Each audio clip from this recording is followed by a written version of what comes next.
Praise the name of the Lord Jesus Christ. Thank you, Father God, for a new day. It's Thursday morning in Houston, Texas. Oh, hallelujah. Praise the Lord Jesus Christ, King of Kings and Lord of Lords. Salamat Panginoon sa Kristo. Sa panibagong umaga, kami ay nakaraos sa sa araw ng Miyerkules, at ngayon andito na naman kami upang ikaw ay aming kilalanin. Ikaw ang aming sambahin, upang ikaw ay aming itaas, upang ikaw ay aming pasalamatan. Oh, hallelujah, Lord Jesus. Maraming salamat po, Panginoong Kristo, maraming salamat po. Hallelujah. Thank you, Jesus.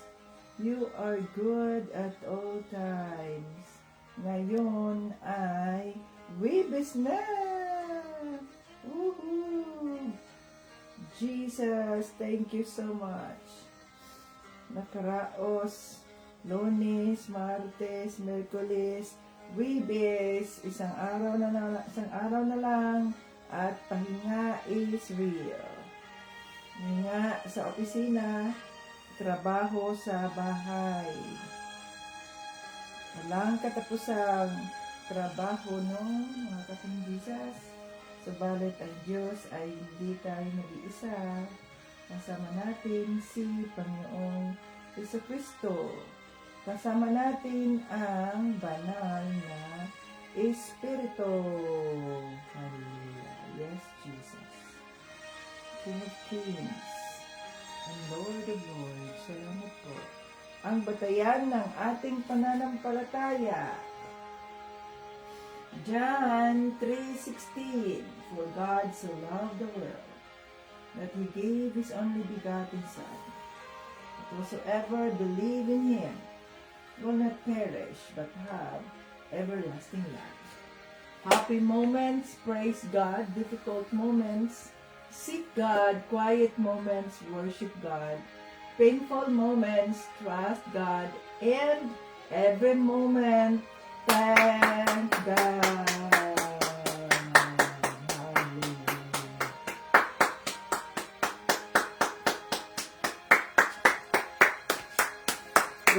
Welcome dito sa ating live. Ngayon ay Huwebes ng umaga dito sa Houston, Texas.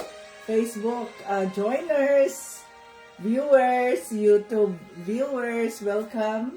Ito si Tita Vets, ang lingkod ng ating Panginoong Jesucristo, fresh from the bed. Hallelujah! Thank you, Jesus, sa kanyang kabutihan. Wow! Palakpak tayo sa ating Panginoong Jesucristo. Dahil tayo ay gising. Buhay tayo, buhay. Oh, hallelujah. Hallelujah, hallelujah. Taas ang mga kamay, ipalakpak sapagkat siya ay nararapat. Ang Diyos ay nararapat sa ating mga pagpupuri at pasasalamat. Father God, in the name of Jesus, maraming salamat sa iyong kabutihan, sa aming mga buhay. Hallelujah. Kami po ay nandito na naman upang ikaw ay aming pasalamatan, ikaw ay aming purihin, ikaw ay aming sambahin sa pangalan ng iyong anak na si Jesus. Oh, hallelujah. Ayan, so, kantahan natin ang ating Panginoong sa Kristo.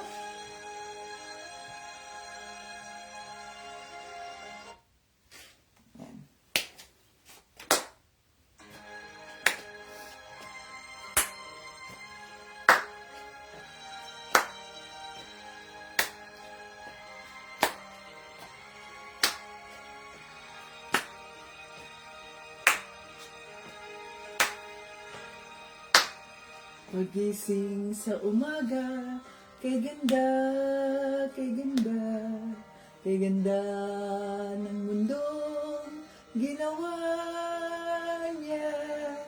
Ngayon ko lang nakita ang ganda ng mundo. Salamat sa Diyos at ako'y binago. Yes, Lord. Thank you, Lord Jesus. Nang tanggapin ko si Jesus, aking Diyos, na bago ang lahat sa buhay ko. Bagong ligaya ang nadarama, bagong pag-asa ang nakikita.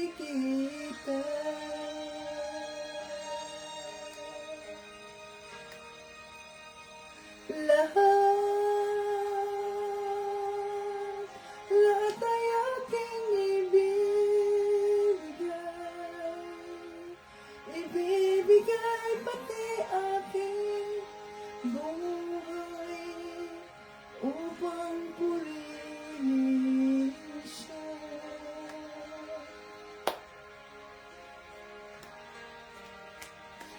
Lahat ay aking ibibigay pati aking buhay upang purihin siya.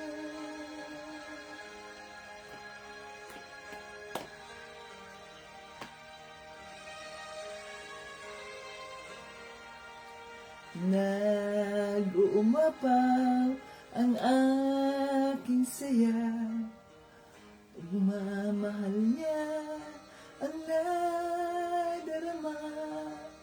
Kay ganda ng buhay na nasa kanya, purihin ang Diyos, purihin si Jesus.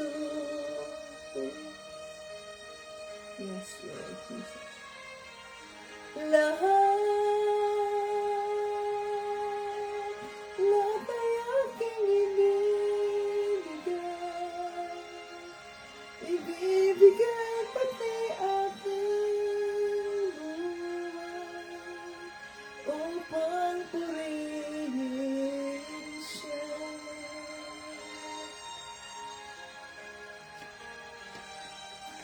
Lahat ay aking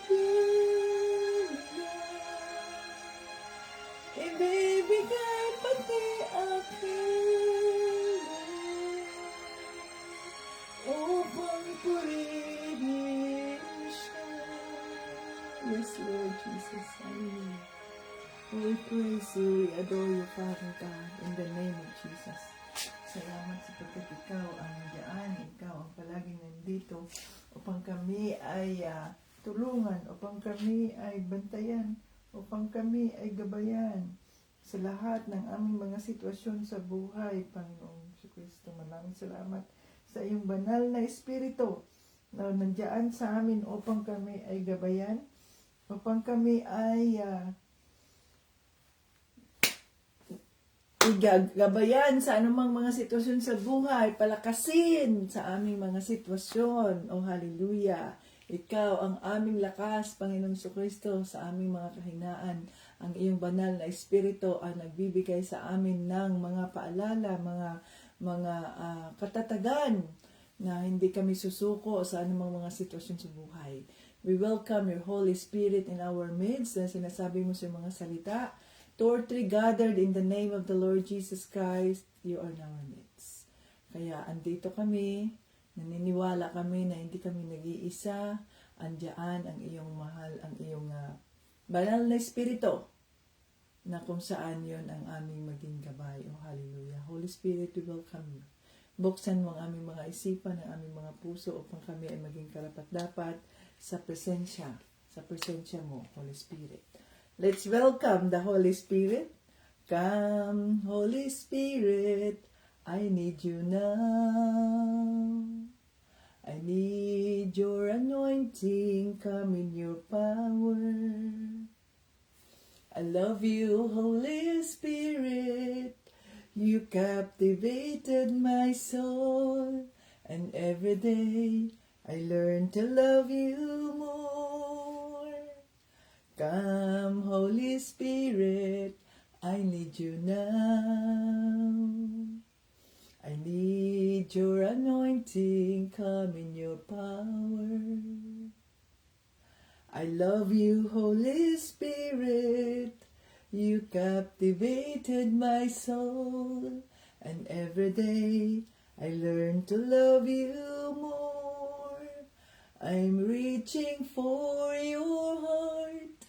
You hold my life in your hands, drawing me closer to you. I feel your power renewed. Nothing compares to this place where I could see you face to face. I worship you in spirit and in truth. I'm reaching for your heart. You hold my life in your hands, drawing me closer to you. I feel your power renewed. Nothing compares to this place where I could see you face to face. I worship you in spirit and in truth. We worship you in spirit and in truth. Holy Spirit, buksan mo po ang aming mga puso, ang mata ng aming mga puso upang maintindihan namin ang mensaheng nais mong iparating, at linisin mo ang aming mga katawan, ang aming mga isipan, mga puso, ano man po ang aming mga nagawang kasalanan sa harap ng Diyos Ama. Patawarin mo po kami at gawin mo kaming karapat-dapat sa iyong presensya ngayon.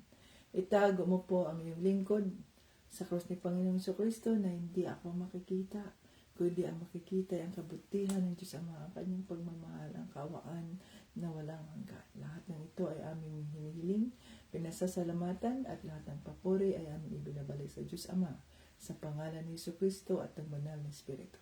Amen! Thank you, Jesus. At tayo ay muling nandito. Hallelujah! God is good all the time, and all the time God is good. Okay. Dito ako sa aking trono. So, dapat ay ganyan dapat ang aking upuan. Kailan medyo mababa siya. Bibili ako ng aking upuan na adjustable. Okay. Dito na tayo saan ba tayo mga ka-Team Jesus? Ang bagong katawan. Tapos na tayo sa kayamanan sa palayok. So ano yung mensaheng nais iparating sa atin ng banal na Espiritu dito? We fix our eyes not on what is seen, but on what is unseen. Since what is seen is temporary, but what is unseen is eternal. Yan ang 1 Corinto chapter 4, verse 18. Kaya hindi namin pinahalagahan ang mga bagay na nakikita sa mundong ito, kundi ang mga bagay na hindi nakikita, sapagkat ang mga bagay na nakikita ay panandalian lamang, pero ang mga bagay na hindi nakikita ay walang hanggan. Oh, hallelujah. Thank you, Jesus. Hindi tayo pinanghihinaan na patuloy nating sundin. Style tong aking dito sa harap ko. Patuloy nating sundin ang plano ng Diyos sa ating mga buhay. Okay, so dito tayo mga ka-Team Jesus. Sa chapter 5 na tayo, chapter 5. Ang bagong katawan. Dito lang sa chapter 5 verse 1 to 10. 1 to 10 lang tayo, maikli lang ito ngayon. Okay, so basahin na natin. Ang bagong katawan. Alam natin na ang ating katawang panlupa ay parang bahay na ating tinutuluyan habang nasa mundo pa tayo. At ito'y masisira. Ngunit alam din natin na may inihandang katawang panlangit ang Diyos para sa atin na hindi mamamatay kailanman. Ang katawang ito ay ginawa ng Diyos at hindi ng tao. Dumaraing tayo sa ngayon dahil pinanabikan nating maisuot na ang katawang panlangit. At kapag nangyari ito, hindi matatagpo ang hubad ang ating kaluluwa. Habang nandito pa tayo sa ating katawan, dumadaing tayo dahil sa mga paghihirap, hindi dahil sa gusto na nating mamatay, kundi dahil sa gusto na nating magkaroon ng bagong katawan. Para mapalitan na ang katawang may kamatayan ng katawang walang kamatayan. Ang Diyos na rin ang siyang naghanda sa atin para tanggapin natin ang bagong katawan. Para mapalitan na ang katawang may kamatayan ng katawang walang kamatayan. Ang Diyos na rin ang siyang naghanda sa atin para tanggapin natin ang bagong katawan at bilang katiyakan, ibinigay niya sa atin ang kanyang banal na espiritu. Kaya panatag ang aming kalooban, kahit na alam namin na habang nabubuhay pa tayo sa ating katawan, ay wala pa tayo sa tahanan ng Panginoon. Sapagkat namumuhay tayo sa pananampalataya at hindi ayon sa mga bagay na nakikita. Hindi kami pinanghihinaan ng loob kahit na mas gusto naming iwanan ang aming katawan at makapiling na ang Panginoon. Kaya naman sinisikap naming malugod ang Diyos sa amin, maging dito man o sa piling na niya. Sapagkat haharap tayong lahat kay Kristo para hatulan, tatanggapin ng bawat isa ang nararapat na kabayaran sa kanyang mga ginawa, mabuti man o masama, nang nabubuhay pa siya sa mundong ito. Hallelujah. Holy Spirit, thank you sa mga salita sa araw na ito, sa oras na ito. Gabayan mo kami at gawin mong malinaw po ang mensaheng nais mong iparating. Magsalita po kayo, Holy Spirit. At dinideklara namin na ang live na ito ay holy, sanctified by the blood of Jesus na walang ibang mapurihan kundi ang Diyos Ama. In Jesus' name, Amen. Okay, so dito tayo ang ating bagong katawan. Dati na ay parang na-mention na yan, no? Na-mention na yan ng banal na espiritu ang anong mangyayari sa isang katawan kung sakaling itong katawan na ito ay, halimbawa, meron siyang sakit. O, di ba? Mayroon siyang, halimbawa, bedridden ang katawan na yan, na physical. Halimbawa, ang katawan na yan ay hindi nakakalakad, naka-wheelchair lang ang katawan na yan. O, ang katawan na yan ay kulang ng mga kamay, mga daliri, o paa. No? Pero kapag tayo ay sa tamang panahon ng Diyos, no, sa baling pagbabalik ni Panginoon Jesucristo, kung tayo ay nasa langit na, that is what we believe sa mga Kristiyano, ay wala na yung mga deformities ng katawan. Wala na ang deformities. Kundi tayo ay, anong sabi dito, magkaroon tayo ng panibagong katawan, no? Katawang panlangit. So mayroong inihanda ang ating Diyos Ama sa pamamagitan ni Panginoong Jesucristo. Kaya nga sabi niya, dito kayo, ang advocate ninyo, ang Holy Spirit, dahil mauna na siya doon sa langit na inihanda niya yung ating mga titirhan. Di ba?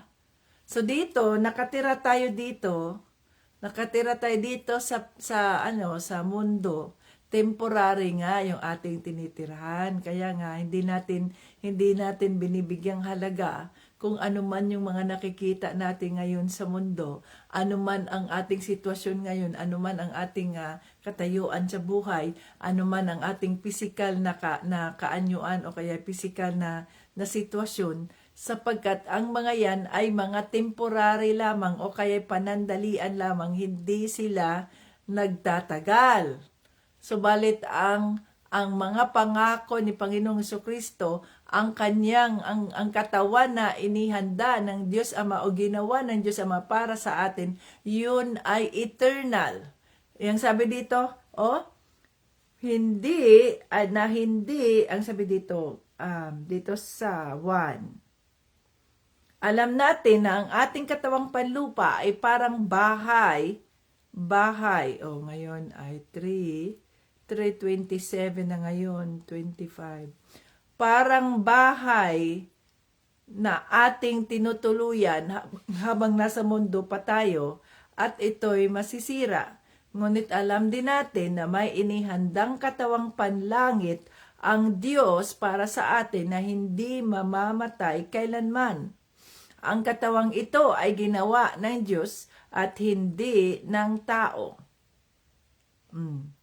So ang katawang yun, na perfect ang katawan na yon, kompleto, walang mga deformities, yon ay ginawa ng Diyos at hindi ginawa ng tao. Sabi mo, akala ko ba lahat tayo ay ginawa ng tao? Lahat tayo ginawa ng Diyos. Lahat tayo ay ginawa ng Diyos. Subalit, 'di ba, yung ang mga magulang, mga kating Jesus, 'di ba, pag nag-love make ang mga magulang, so anong genes ang pumapasok? Ang genes ng nanay, 23 genes ng nanay, 24 genes ng tatay. So kung ano man ang sitwasyon nila, kagaya ng maaring ang nanay ay mayroong lahi doon sa DNA niya, doon sa dugo niya, may lahi siyang deformities na mga ganyan, ilan sa mga relatives niya, mga pinsan niya, o kaya mga tito niya or tita niya ay may mga ganong defects, kaya possible na yung ganong defects ay kasama yan sa kanyang DNA. O yun doon naman sa kanyang lalaking asawa, ganon din. So, may possibility na ang kanilang anak ay magkakaroon ng deformities, no? Sapagkat yun na nga ang tao na ang lumikha once nagkaroon na ng ano ba yun, yung sexual intercourse. No? Kaya love making dapat sa mga tao kasi ang sexual intercourse ay ano yan siya, sacred, no, banal, at ito lamang ay ginagawa ng mag-asawa at hindi ng magnobyo o magnobya. O kaya yung panandalian lamang. Kaya nga kasalanan yan fornication ang tawag natin doon. Kasi ang sexual intercourse, pinaalala sa atin ng banal na espiritu, yan ay ginagawa lamang ng mga mababang anyo ng mga nilikha ng Diyos, yung lower forms of animals, kasi tayo, we are considered animal in the animal kingdom, the highest form in the animal kingdom, ayon sa siyensya. Pero tayo ay yung ginawa ng ating Panginoong Diyos Ama in His image and likeness. So, special ang pagkagawa sa atin, kaya hindi dapat tayo parang mga karaniwang hayop o mababang hayop na para tayong mga kung yung ating mga sexual urge, no? So dapat ingatan natin ang mga yan, at tanging ang mag-asawa lamang dapat ang magkaroon ng sexual intercourse, o kaya ang tawag natin the union o love making ng mag-asawa, no? Hindi yung nobyo mo ganyan, no? Yan ang mga tukso ng demonyo para tayo magkasala. Okay. So, ang ating katawang lupa ay may mga kasalanan. Alam na natin yun. May deformities. No? So, depende yan sa, halimbawa, yung nanay ay nabuntis na ang nanay. Tapos, maliban doon sa mga DNA combinations natin na chromosomes, 23 sa tatay, mayroon ding mga reasons kung bakit nagkakaroon ng deformities, bakit nagkakaroon ng inborn sicknesses. So, yun mga sinasabi, mga inborn na mga deficiencies. Halimbawa, naging mongoloid ang bata o kaya naging ang bata, yung merong mga muron o anong tawag nun, yung mongoloid siya o kaya yung mayroong mga deformities sa physical niya, maging sa utak niya. So, depende din yan sa ginawa ng nanay. Maaaring ang nanay ay alcoholic, maaaring ang nanay ay drug addict, maaaring ang nanay ay pabaya sa kanyang sarili nung siya ay nagbuntis, kaya nagkakaroon ng cell mutation o kaya yung abnormalities ng pag-grow o paglaki ng mga cell. Kaya, nagkakaroon ng defects o nagkakaroon ng deformities ang isang bata. Yun, physically, yun ang paliwanag ng siyensya. Pero sa ating Diyos Ama, dahil nga itong tahanan na ito, itong katawan na ito, ay temporary lamang ito. Ibig sabihin nun, hindi siya perfect. So, nasisira siya, meron. Kagaya ba ng mga bahay na ating tinitirhan, di ba? Kailangan siya. O, ilang taon na ba ang bahay na ito? Ang bahay na ito ay, ito ngayon, itong Stafford, yung tinitirhan natin. Alam naman ninyo ito, nakita nyo to, di ba? Ay, 50. Na-build siya ng, I think, 1950 ba yun? Parang 50 years na siya. 50 years na ang bahay na ito. 1975 yata siya na-build. 50 years na ang bahay na ito, kaya marami na ngang mga sira-sira. Ni-repair lang nila ang mga restroom, nagkakaroon na si Tito Brian to, nag-clog ang restroom, ganyan, no? Kasi nga, dalawa ang restroom dito. Magkahiwalay kami ng restroom, siya doon sa isang restroom, ako naman dito sa kabila. Para hindi kami magpang-abot kung halimbawa, di ba? Mayroon siya, mayroon ako, yung kanyang restroom ay nagbara. Siya din ang naglilinis doon dahil restroom niya yun eh. Ganon ba, no? So kapag physical, kapag temporary, bahay natin, bahay ninyo, so makikita nyo, nag-worn out yan. So, ilang taon na ito ay kailangan na to ng maintenance, kailangan yung plumbing, kagaya ng nangyari doon sa Brindisi Court, di ba? Doon sa bahay ng Diyos, ang plumbing ay yung after winter, dahil 15 years ng bahay, after winter, yung tubo na, the main na tubo ba, galing doon sa may meter, ay pumutok. At hindi namin alam, dahil hindi na nga kami doon nakatira, hindi namin alam kung pumutok na pala. So, ang nangyari doon, hindi na namin alam kung anong araw yun pumutok or what, at kung kailan nakita ng aming neighbor. At ito ay padala ng Diyos yung neighbor na yon. Thank you, Jesus. Bakit? Kasi tumawag siya doon sa aming realtor at sinabi niya na, mayroong dito, ganyan. Hindi namin alam, maaring sa gabi pa nangyari yun o buong araw ba yun. Kaya ang nangyari, walang gumagamit ng tubig doon sa Brindisi dahil nandito naman kami sa Stafford, no? Pero alam niyo, ang binayaran naming tubig doon, nung last na time na yan, ay $360 ang nabayaran namin sa tubig. Gayong dati, ang gamit lang namin sa tubig, hindi kami umaabot ng $100. So see? Nasisira. So pinagawa pa natin, nakabayad pa tayo ng $1,500. Ganun kadami, no, ang maintenance na kailangan natin gawin. So hindi madali, but napakabuti ng Diyos kasi the Lord is good and He provided everything, and to God be the glory. So ganun ang mga bahay, temporary lang. walang permanente. Ang mga bahay natin kailangan i-repair, yung ano pa man ganyan, electricity, ang mga wirings at iba pa. Ganito rin ang ating katawan. Habang tayo tumatanda, dati nung tayo'y bata pa, hindi inaalintana ang sakit, o kaya kung ano-ano pa man nangyayari sa katawan, ano pa mang mga nararamdaman, okay lang, sige pa rin, bilar pa rin, walang tulugan, dito, ganito, dito, trabaho doon. Pero pagdating ng aabot na ng 50 years old, o kaya 40 years old, doon na nag-uumpisa ang mga sakit na may ganito na, may diabetes na, hala, kasi nung bata pa, kain ng kung ano-ano, sige, tumaba. Okay, pagdating ng 30 years old, ayan na, nararanasan na ang mga sakit. Pagdating ng okay, 40, ayan na, may mga gamot ng minimintin. Pagdating ng 50, ayan na, aroy.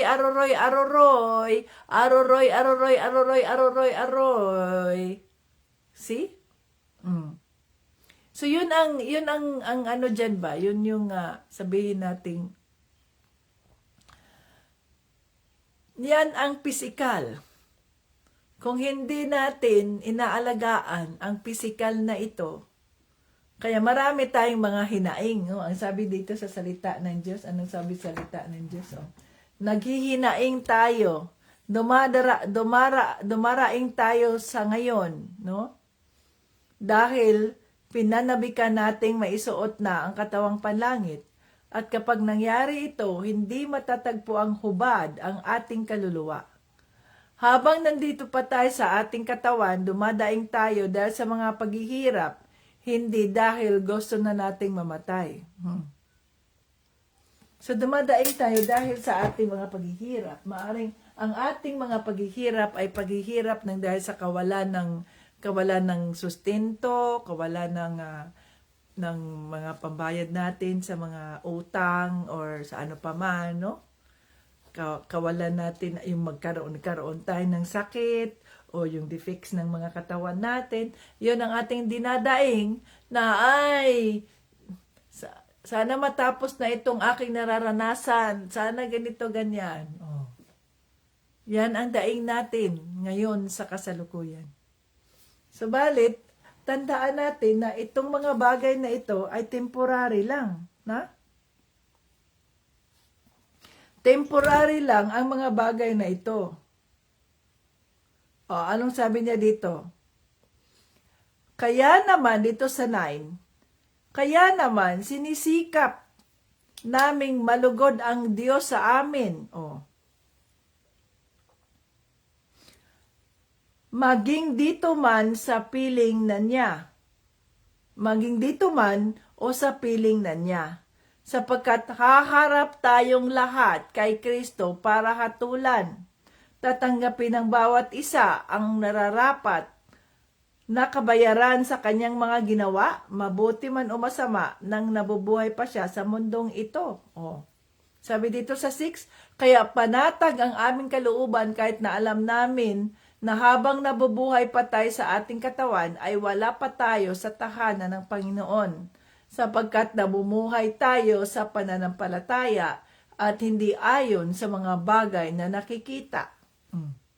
So, hindi tayo nabubuhay ayon sa mga bagay na nakikita natin, sapagkat alam natin, tayo naniniwala na in God's perfect time, it will come to pass na tayo ay magkaroon ng panibagong katawan na hindi na namamatay. Yun yung sinasabi nating glorified body.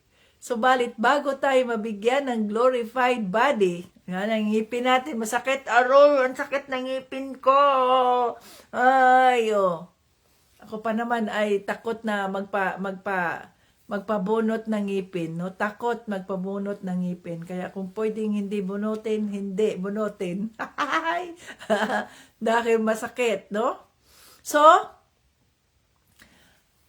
habang tayo ay naghihintay sa katawang hindi mamamatay, mayroon tayong obligasyon na ingatan ang ating mga katawang lupa. ingatan ang ating bahay nang sa ganoon, itong katawang lupa na to, itong tahanan na ito, ay magtatagal at hindi maging hubad ang ating mga kaluluwa. So mayroon tayong obligasyon, mga ka-Team Jesus, na ingatan ang ating mga katawan at huwag tayong magpapadala sa ating mga cravings. Kasi yung mga cravings na yun ang nagbibigay, yun ang nagdudulot sa atin ng kapahamakan. Yung mga cravings na yun na hindi naman nakakabuti sa ating katawan. Kagaya din ba ng mga tahanan natin? So yung ating mga tahanan, yung mga basura natin, yung mga gulo natin, mga ganyan, maglinis tayo, linisin natin ang ating kapaligiran. Bakit? Kasi dito nga tayo nakatira. Dito, alimbawa, dito sa Stafford, ang gulo-gulo pa rin namin, dami pa namin mga boxes, ganito, ganyan. Kasi nga, di ba, naglipat tayo, so unti-unti pa namin inaayos, ganito, ganyan. Mayroon pa tayong mga gamit doon sa Brindisi. Kung ito lang sana ay Pilipinas at magkapitbahay lang tayong lahat, o di okay, sino ang gustong kumuha sa mesa na ito? O sa'yo na yan. Sinong gustong kumuha ng breakfast table, set ng breakfast area? O sa inyo na yan. Ito, sa inyo na yan. O, hati-hatian natin yung mga gamit ng Diyos. Pero wala. O, kaya, natin yun, for sale natin yun dito. Kung hindi natin for sale, ay i-donate natin para ito'y mabawa sa ating mga taxes. Kailangan nating alagaan, ingatan itong mga bahay na ating tinitirhan, lalo na yung kitchen at saka yung bathroom. Kasi nandoon yung mga germs, nandoon yung mga dumi. So magkakasakit tayo kung pabayaan natin ganun kadumi. 'Di ba? So ganun din yung katawan natin, kailangan nating alagaan. Huwag nating abusuhin. So, anong sinasabi diyan? Lahat tayo ay hahatulan pagdating ng panahon. Lahat tayo ay haharap. Sabi dito sa 2 Corinthians chapter 5 verse 10. Sapagkat haharap tayong lahat kay Kristo para hatulan. Tatanggapin ng bawat isa ang nararapat na kabayaran sa kanyang mga ginawa, mabuti man o masama, nang nabubuhay pa siya sa mundong ito. So, anong gagawin natin sa ating mga katawan nang sa ganoon ay habang tayo ay naghihintay sa ating glorified body, ay hindi tayo mahatulan ng kamatayan, na pag sinabi nating hatulan tayo ng kamatayan, ang ating kaluluwa ay ang ating kaluluwa ay wala ng tahanan. Ang mangyayari sa ating kaluluwa kapag tayo ay nahatulan ng kamatayan, doon tayo sa impyerno. Dalawa lang ang ating patutunguhan langit or impyerno. Saan tayo diyan? Langit or impyerno? Dalawa lang patutunguhan natin, mga ka-Team Jesus. So kaya ngayon, yung katawan natin ngayon, yung ating buhay ba na binigay ng Diyos, kahit hindi man yan perpekto sapagkat mayroon tayong mga hinaing, mayroon tayong mga dinadaing sa anumang mga paghihirap natin sa buhay. Huwag nating bigyang halaga yun, kundi yun ang gagamitin natin upang mas lalo pa tayong mapatatag sa ating pananampalataya kay Kristo. Huwag tayong magpapadala sa tukso ng mundo na makalimutan natin na tayo ay mga Kristiyano. Kundi araw-araw ay gawin nating living witnesses ang ating mga buhay sa kabutihan ng Diyos. Na tayo ngayon sa pamamagitan ng mga buhay natin, magamit kaya nga ang mga buhay natin, ang mga katawan natin, gamitin natin to upang sa ganun ay tayo ay maging kapakapakinabang sa presensya o sa kaharian ng Diyos. Huwag natin gamitin ang ating mga katawan na gamitin natin ito upang magkapera tayo, kagaya ng kinuwento ko sa inyo na may isang kaibigan yung narinig ko doon sa fellowship namin na ginagamit niya ang kanyang katawan upang magkapera siya. So, yung lalaki na yon na pareho silang makamundo,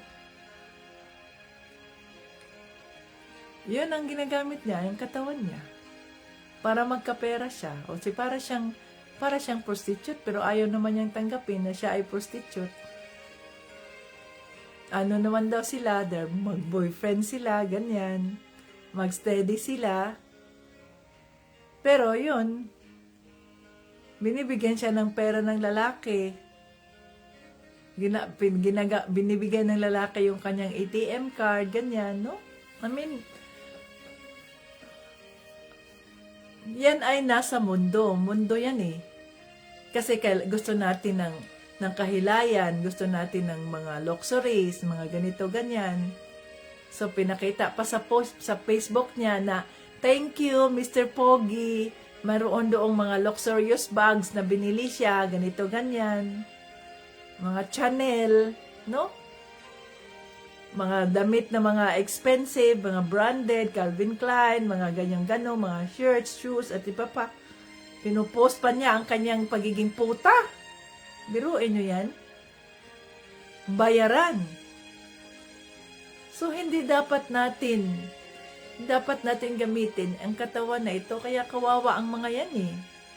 Kawawa ang mga yan. Sa halip na tayo ay mainggit sa kanila, na may mga ganito silang buhay, may ganyan silang buhay, ganito mga damit nila, bahay nila. Hindi natin sila dapat kainggitan. Kaya nga temporary, di ba? Ang sabi, temporary lang ang mga yan. Temporary lang ang mga yan eh. Hindi natin sila dapat kainggitan. Hindi natin sabihin, sana all, no. Kasi hindi natin alam yung mga ginagawa, saan nanggagaling. Yung kayamanan nila, ganito, ganyan. Hindi naman sila nagtatrabaho. Ganito, wow, ang ganda ng sasakyan, ganyan. Hindi naman nagtatrabaho, hindi mo naman nakikita, naghihirap o nagpapagod sa trabaho. Anong ginagawa niyan? Kaiinggitan natin ang mga yon, no? Let us fix our eyes on the things unseen. Yun ang ating hope of glory, si Panginoong Jesucristo. Dahil darating ang panahon, huhusgahan tayo ng Diyos sa mga ginagawa natin dito sa mundo, masama man o mabuti. So ano ngayon ay haharap mo sa Diyos, ang katawan mo ginamit mo para sa mga luho mo sa buhay mo? Hindi nilikha ng Diyos ang katawan natin upang gamitin natin, bastusin natin. Our body, supposed to be, is the temple of the Holy Spirit. Kaya nga may obligasyon tayo, alagaan ito. Pag ang katawan ay nagbibigay na ng babala, lalo na pag inaantok na siya, pinipilit mo pa rin kasi ganyan, you are destroying the temple of the Holy Spirit. Darating ang panahon, ang iyong katawan, ang iyong kaluluwa ay magiging hubad na. Kasi wala na, mamamatay ang katawang ito kung hindi natin inalagaan. Kung inaabuso natin ang katawang ito. Hindi siya magtatagal. See? Pinaalala na naman sa atin ng banal na Espiritu. Huwag nating abusuhin ang ating mga katawan. Abusuhin natin sa tagal na pagtulog, abusuhin natin sa anumang mga kinakain natin dahil sa ating mga cravings, sa ating pagiging tamad. Kaya nga nagpo-post ako dyan, ng mga exercises, mga movements ng katawan natin. Kasi ang katawan ay kailangan niya siyang gumalaw, kailangan niya siyang ma-exercise, kailangang ma-bend, kailangang ma-stretch. Gagawin dapat natin yan sa bawat araw ng buhay natin. Magbigay tayo ng oras para sa Panginoong Diyos, una-una, salita ng Diyos, at magbigay din tayo ng oras para sa sarili natin. Kailangan nating mag-exercise, mag-stretch, kung ano-ano na lang sa katawan upang mananatili siyang movable, upang mananatili siyang malakas at hindi tayo manghihina. Hindi yung puro lang nakaupo, puro tingin ng TV. Paragi nakaupo, ilang oras nakaupo. Oh. See? So yan, no? Halimbawa, kami ni Tito Brian, dumarating kami sa bahay kasi nga matagal siyang almost 7 o'clock. Kakain pa kami. Ayan. So, nanonood kami ng movie. Yung ano lang ba, habang kumakain, ganyan. Kaming dalawa, dyan sa my couch. Mga almost 1 hour. Yung mga 1 hour. So, ano na yun? 7 to 8. 1 hour. After that, no, usap-usap lang, ganito, ganyan. Sabihin ko na kay Tito Brian, I'm sleepy. Mga around 8:45, I'm sleepy. O sige, anong gusto mo? Mag-pray na tayo. Makinig na tayo sa salita ng Diyos. Mag-pray na tayo. So after that, mga 9:30, tulog na ako. Matutulog na ako. Kasi ang sabi ng katawan ko, pagod ka na, antok ka na. Kaya magpahinga ka na. Yes. So ano man yung mga ginagawa natin, matulog na tayo, pabayaan na natin yan. Kung ayaw nyo naman na hindi matapos ang mga ginagawa ninyo, o di make use of your time, manage your time. Huwag kayong gumawa, huwag yung sayangin ang mga oras ninyo, mga oras natin sa mga bagay na wala namang kwenta at na yun ang nagiging dahilan upang hindi natin matapos yung mga mahalagang gawain natin. Magpahinga na tayo. So yung mga ano na yan, yung mga, anong tawag nun? Yung mga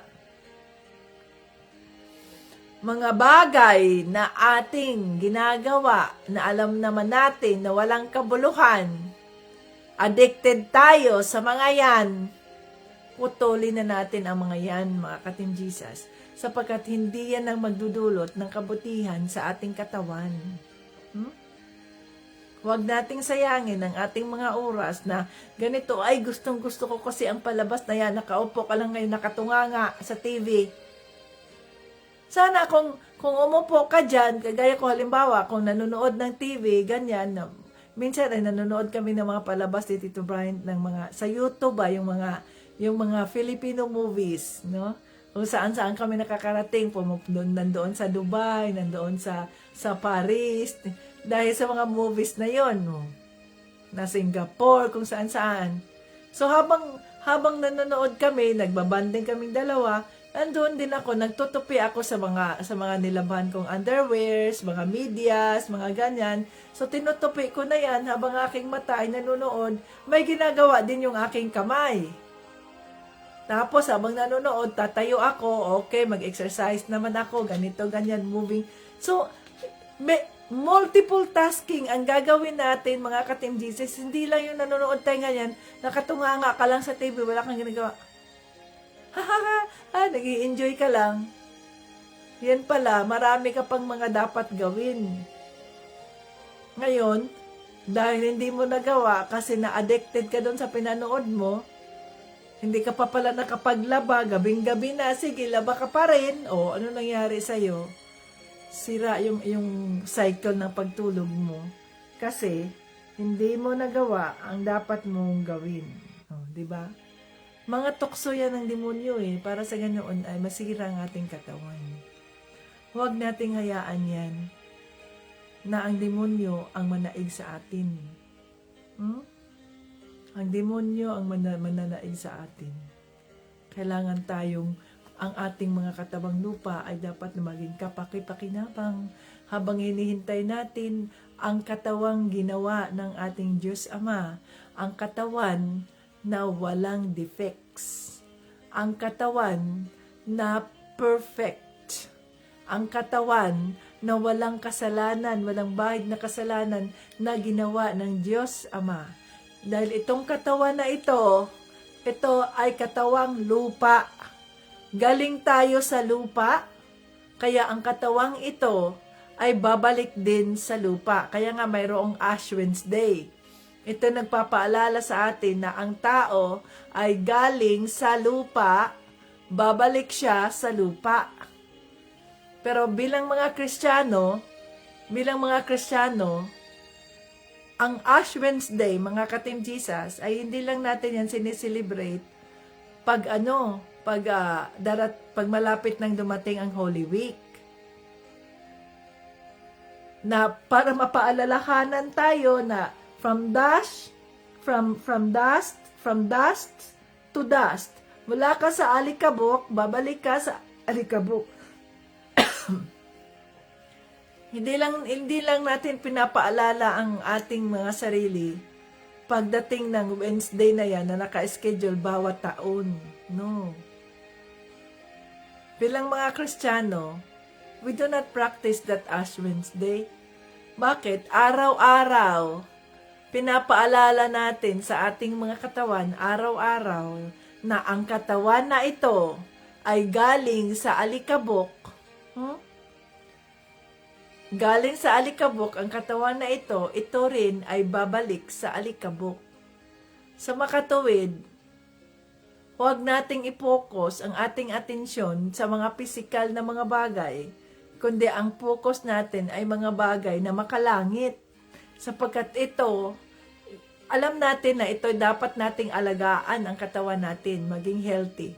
Pero hindi ibig sabihin nun na yun bang ang focus na lang natin ay puro katawan natin. Anong ginagawa ng iba? Hindi sila naging kontento sa kanilang mga mukha, sa kanilang mga katawan, no? Anong ginagawa ng iba, lalo na yung mga artista. So anong ginagawa? Itong kanilang kung ang iyong ilong ay sabi nila pango daw whatever, hala, patangusan pa talaga yung ilong. Di mag-surgery na naman. Itong ganito nila ay may matanda na, may mga wrinkles, whatever. So, anong gagawin? Botox. Para bata tingnan, para ganyan tingnan. Ang mga boobs sa mga maliliit. Itong mga babae kasi, ang mga babae kadalasan na in vain. Vanity. In vain ang mga babae. Tayo mga babae, tayo mas maraming mga gustong mga luho sa katawan. No? Maliit ang boobs. Ha? Hala. Papalakihin talaga ang boobs. Nang sa ganoon, itong ganitong mga damit, itong mga damit na ito dito, style kasi to, style to ng dito sa Amerika, tingnan nyo. Pag ginaganon ko, pag hindi ko yung tatabunan, makikita yung dito cleavage na wala naman akong cleavage. Pero yung mga babae na gustong magkaroon ng mga ganyang cleavage na talagang sinasadya nila ba? So magpapa-boobs talaga yan. At ang ganitong mga damit, ayan, ay makikita na yung ang cleavage dito, cleavage. Hindi na kontento kung anong ginawa ng Diyos. Tapos, ang nangyayari, hala, ang nagkakaroon ng cancer tuloy nang dahil sa surgery, palpak na surgery, kasi palpak pala yung doktor, wala pala yung ang doktor, wala palang lisensya yung sa kanya, nag-operate. No? Doon siya pumunta dahil mura lang. Ang bibig naman na ganito na yung alam nyo ba na ang ating mga mukha, ganyan-ganyan, ay ito na to Ibig sabihin nun, likas tong ginawa ng Diyos ang mga mukha natin, ang ating mata. Kasi nga, sa genes natin yan kung nanay mo, tatay mo, ito, mag-combination yan. No? So, ibig sabihin, pag binago mo yung ilong mo, bibig mo, whatever, dyan, ay, hindi mo mahal yung mga magulang mo na nanggaling ka naman sa kanila. Ang bibig, anong ginawa sa bibig? Na ganitong bibig, gusto rin maging Jolina Jones daw na bibig. Ano yun? Hindi nga ako marunong na magaganito daw ang bibig. Diba? Ang mga labi, na gustong mag-protrud ang mga labi. So, ano nangyari? See? Yun bang, kasi ang focus ay ang physical. Sa halip na ang i-focus natin ay yung mga bagay na makalangit. Ibig sabihin ng pabaya. Ang ibig sabihin ng alagaan ang katawan, yung natural na katawan natin, alagaan natin sa sa way of life natin, yung lifestyle natin ba, na alagaan natin yung katawan nating panlupa.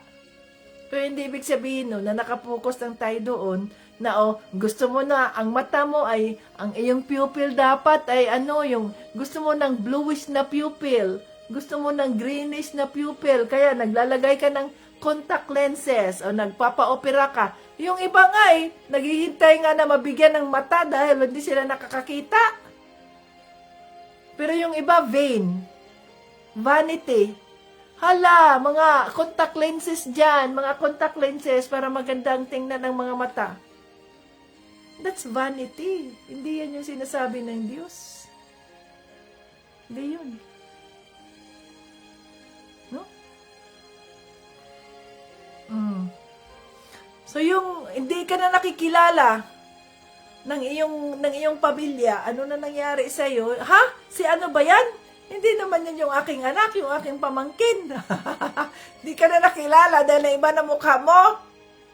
Sa halip na yun dapat, ang pera, sayang yung mga pera na yan, Sayang yung mga pera yan, libo-libo yan, milyon-milyon ang bayad kasi yan Nasasayang. Dahil sa vanity ng tao. Sa halip na yung pera na yan, kaya nga, store your treasure in heaven na yung hindi nararat, na hindi nasisira ng mga ano paman, ipis, mga moth, ganyan. No, anay.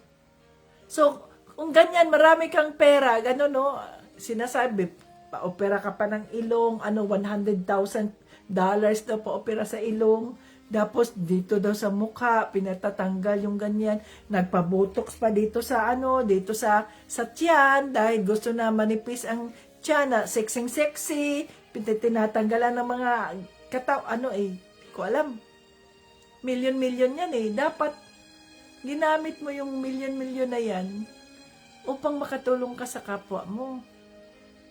Hindi para ikaw ang makilala, kundi ang makilala ang Diyos. No? So magkaroon ka ng foundation, which is yun ang nire-reveal ng ating Panginoong Jesucristo sa atin sa Team Jesus International Foundation. Yan ang mangyayari dyan. Team Jesus International Foundation. Na kung saan magkakaroon ka ng foundation. So gagamitin mo yung pera na yan dahil pinagpapala ka ng Diyos para sundin mo yung kalooban ng Diyos. Yung sinasabi doon sa Isaiah. Anong sabi sa Isaiah? No? The true religion is to take care of the widows, to take care of the orphans, to take care of the poor, to take care of the old. Yung mga matatanda. Yan ang tunay na relihiyon. At kung tayo ay tumutulong sa mga ganon, di kung marami kang pera, milyones, sa halip na ang mukha mo ang pagbibigyan mo ng pagtutunan mo ng pansin, katawan mong panlupa, yan ay temporary. So gumawa ka ng gumawa ka ng foundation.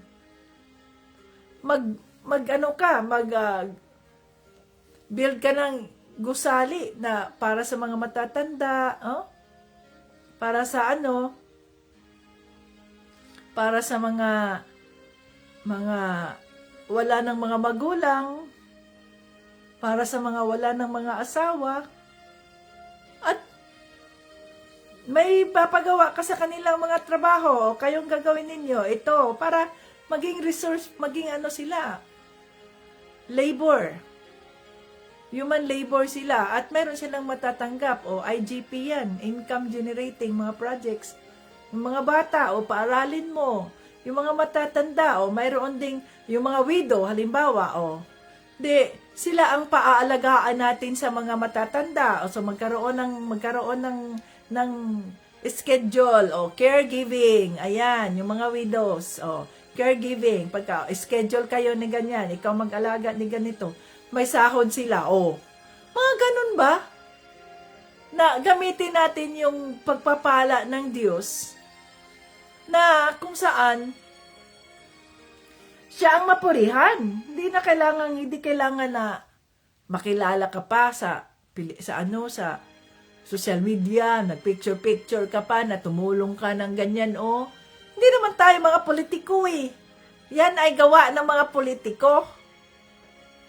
Gawa yan ng mga politiko. Ang sa atin, hindi natin kailangang malaman yan ng sanlibutan.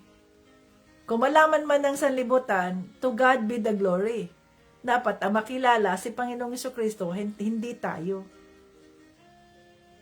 Hindi tayo, kundi si Panginoong Jesucristo ang dapat makilala sa buong sanlibutan, sapagkat tayo ay mga instrumento lang. Okay? Kaya, alagaan natin ang ating mga katawan. Mag-focus tayo sa mga bagay na hindi nakikita. Mag-focus tayo sa mga bagay na makalangit.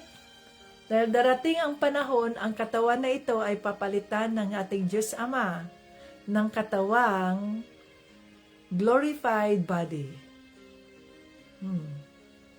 Dahil tayo ay na kay Kristo.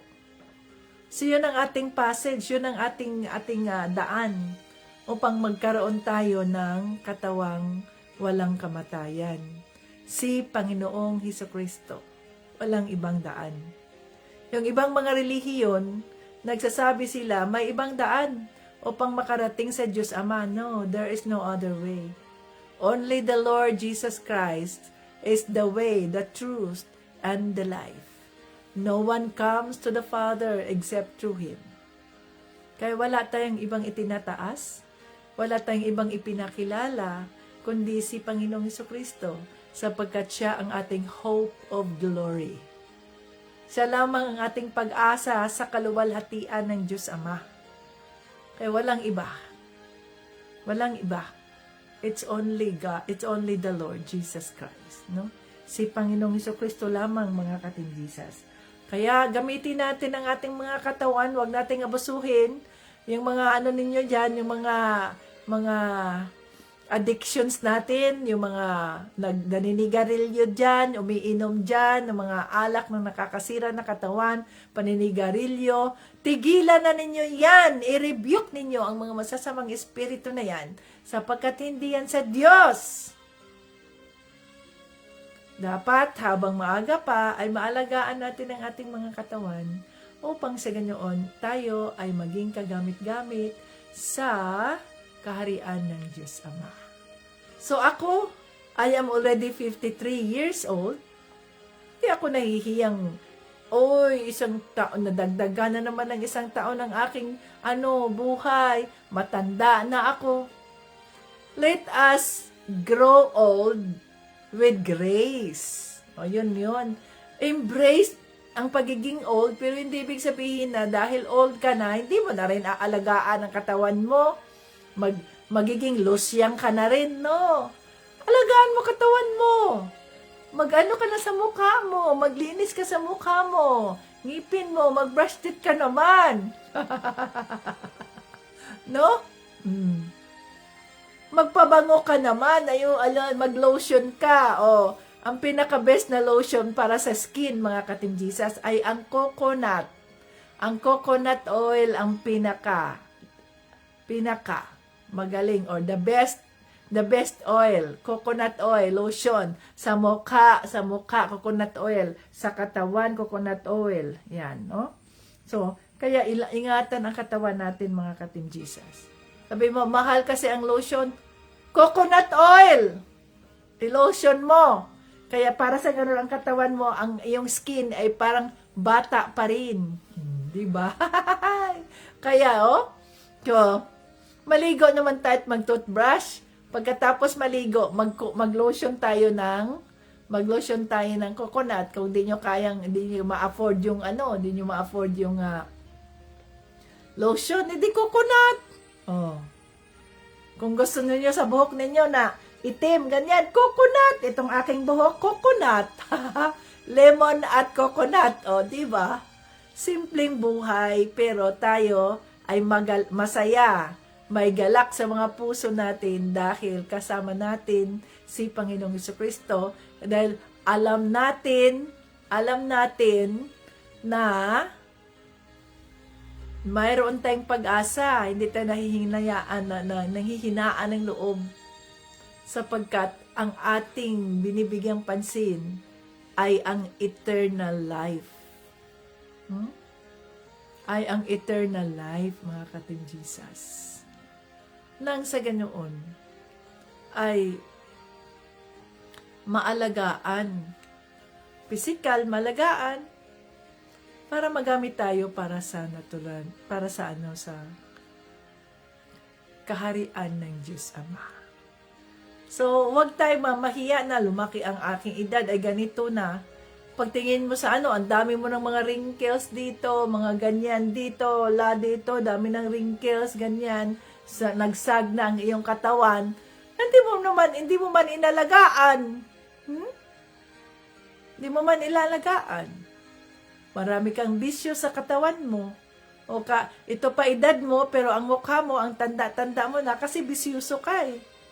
Sa palagay mo ba ay isa ka sa mga makakatanggap ng katawan na hindi namamatay kung ganun ang pagsira mo sa iyong katawang lupa? No.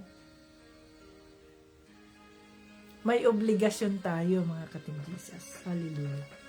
Father God, in the name of Jesus, maraming salamat po sa iyong mga salita ngayon. Banal na Espiritu, maraming salamat sa iyong paalala. Maraming salamat sa iyong rebuke kung ano man po ang hindi maganda namin ginawa sa aming mga katawan.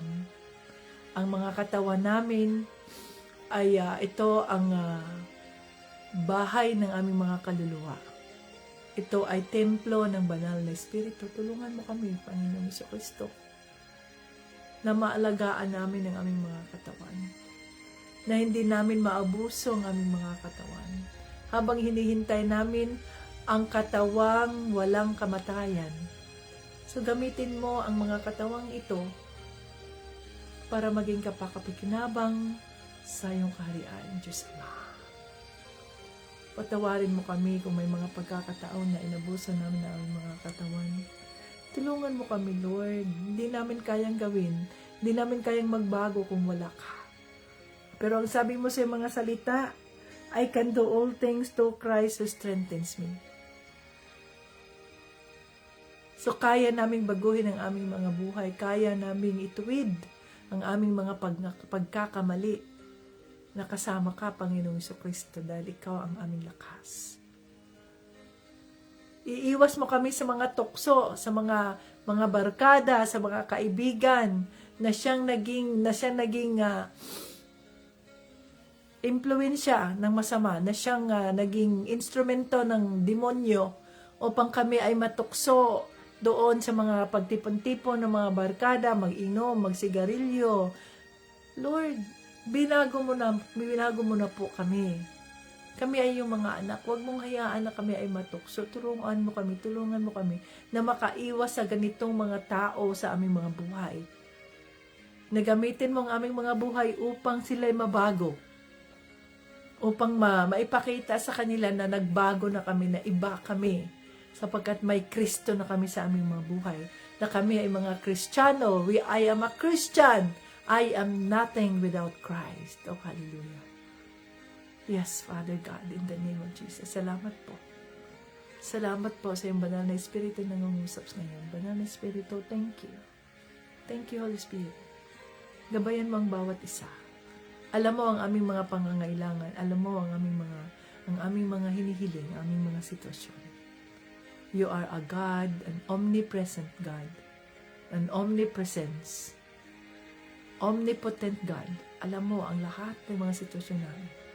Kasi sinusuko namin sa inyo ang lahat. Ikaw po ang gagabay sa aming banal na Espiritu. Take over. In the name of Jesus, take over sa aming mga katawan. Upang sa ganun, hindi ang aming mga hilig sa aming mga katawan na aming susundin, kundi kung anuman po ang nais mong ipagawa sa amin ayon sa kautusan ng salita ng Diyos. Oh, hallelujah. Praise God for everything. To you be all the glory and honor, Father God, in the name of Jesus. Maraming salamat po. Lahat ng ito ay aming binabalik. Maraming salamat sa katagumpayan ng iyong gawain sa oras na ito, sa araw na ito. Lahat ng papuri at parangal ay aming ibinabalik sa inyo. Isilyo po sa dugo ni Panginoong Kristo ang lahat ng aming mga natutunan sa bawat araw na kami ay nandito nakikinig sa iyong mga salita. Oh, hallelujah. In Jesus' name we pray with the Holy Spirit. Amen! Ayan, mga ka-Team Jesus. Okay, so rebuke is real na naman kayo dyan. Na hanggang ngayon, ito yung mga lalaki natin. Sino mga lalaki natin dyan? Si Brother Sandy, si Brother Eric, si Brother Jomar, si Brother Jerome. O yung apat na mga lalaki natin. Hala, kayo pa ba ay kasama doon sa mga barkada ninyo na kayo nag-iinom, naninigarilyo at iba pa? Dapat ay gamitin ninyo ang inyong mga katawan upang itong mga kaibigan mo ay mabago itong mga kaibigan na itong mga ka-Team Jesus at madala mo sila sa kaharian ng Diyos. Ang iyong reward ay nasa langit at hindi sa mundo. Hanggang sa muli, Jesus loves us. Bye-bye.